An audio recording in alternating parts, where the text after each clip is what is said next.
точнее, o'qiganini говорю, yozganini. Так, ассаламу алейкум ва рахматуллахи ва баракатух. Еще раз, сейчас будем записывать. Давайте я вам прочитаю. Тему эфира я не обозначил, просто потому что у меня нет сейчас доступа к Ютубу, поэтому только я буду сидеть в ТикТоке.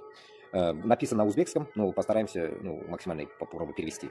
Ну, сурдоперевод, как это вот это, перевод я не смогу сделать. Прочитаю текст, и потом мы поразмышляем. Так, пишет автор, ну, вот этот комментатор.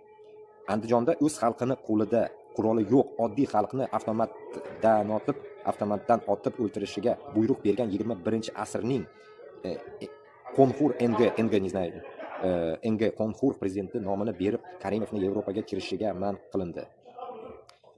Получается, когда этот Каримов убил свое население, и ему, получается, в 21 веке, получается, ему как бы запретили въезд в Европу. Окей, дальше идем. Примерно я перевел. Bir davlatiga borishiga ruxsat berilmadi. Rossiya, Qozog'iston, Turkmaniston, Qirg'iziston davlatiga borib bildi.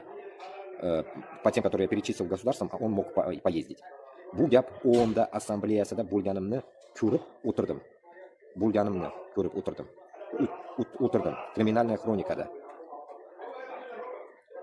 Получается, этот человек был на ассамблее ООН и видел в криминальной хронике это все. Farg'onadagi Amerika aeroportining komandiri jahl bilan qo'lini bigiz qilib, men Farg'ona aeroportidan samolyotlarimni olib chiqib ketaman va oxirgi bir oy aeroportni arenda puli $23 million Karimovga to'lamay chiqib ketaman deb nutq so'zladi va haqiqatan ham tez orada samolyotlarini olib chiqib ketdilar. Получается, из Ферганы американец со своими самолетами, которые у него самолеты были, он собрал свои самолеты и не оплатил $23 тысячи или миллион, Каримову, за это. Ну, за то, что у него были самолеты, там, ну, за то, что они летали в Узбекистан. O'qiganlaringiz bo'lsa, menga savol beringlar. Javobini YouTube'da Karimov ishi o'zbek mafiyasi Ismoil Jo'rabekov aytgan gaplarni jonli ovozda ko'rasanlar.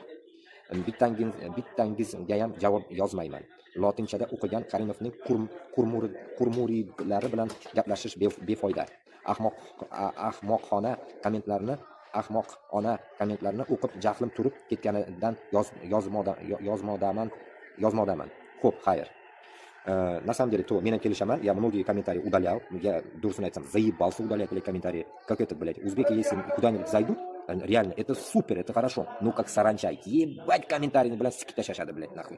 Завалили комментариями, блядь. Один год же, помните, мои ютубы, которые заблокировались, там то же самое было. Я что-то высказал, и там меня, грубо говоря, трехслойным матом крыли, блядь. Пиздец, блядь, что было. Я еле как успокоил закрыл комментарий, чтобы не могли писать, блядь. Это была дичь, короче. Но в дальнейшем меня YouTube все равно заблокировал в этих ютубах.